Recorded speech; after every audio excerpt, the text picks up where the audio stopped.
अतिवृष्टी, पूर, भूस्खलन किंवा दरड कोसळल्यामुळे घर गमावलेल्या नागरिकांसाठी महाराष्ट्र सरकारने एक मोठा निर्णय घेतला आहे.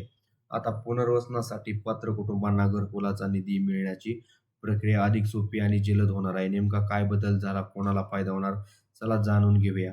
9 जून 2026 रोजी महसूल व वन विभागाने एक महत्त्वाचा शासन शुद्धपत्रिका जारी केली आहे. हा जी-आर अतिवृष्टी, पूर, भूस्खलन, जमिनीला भेगा पडणे, डोंगर खचणे आणि दगड कोसळणे यांच्यासारख्या नैसर्गिक आपत्तींमुळे बाधित झालेल्या गावांच्या पुनर्वसनाच्या संबंधित आहे. बघा, तुम्हाला स्क्रीनवरती जी-आर सुद्धा दिसत असेल.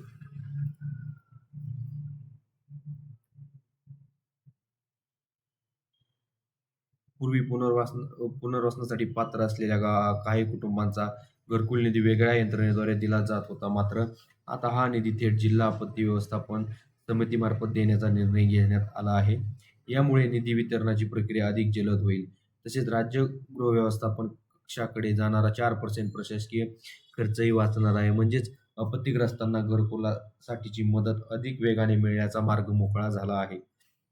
या जी-आरमधील दुसरी महत्त्वाची बाब म्हणजे हे धोरण लागू होण्यापूर्वी ज्या गावांचे विविध नैसर्गिक आपत्तींमुळे पुनर्वसन झाले होते, त्या गावांनाही आता नागरी सुविधा देण्यात मान्यता देण्यात आली आहे. म्हणजे जुनी पुनर्वसित गावे देखील आता रस्ते, पाणी, वीज आणि इतर नागरी सुविधांसाठी पात्र ठरणार आहेत. एकंदरीत पाहता हा जी-आर आपत्तीग्रस्त कुटुंबांसाठी आणि पुनर्वसित गावांसाठी अत्यंत महत्त्वाचा ठरणार आहे. घरकुल निधी वितरणाची प्रक्रिया वेगाने होणार आहे आणि जुन्या पुनर्वसित गावांनाही नागरी सुविधांचा लाभ मिळणार आहे. तुमच्या जिल्ह्यात असा पूरग्रस्त किंवा पुनर्वसित गाव असेल तर हा व्हिडिओ नक्की शेअर करा आणि तुम्ही चॅनलवरती नवीन असाल तर चॅनलला सबस्क्राईब करा आणि व्हिडिओ शेअर नक्की करा. धन्यवाद.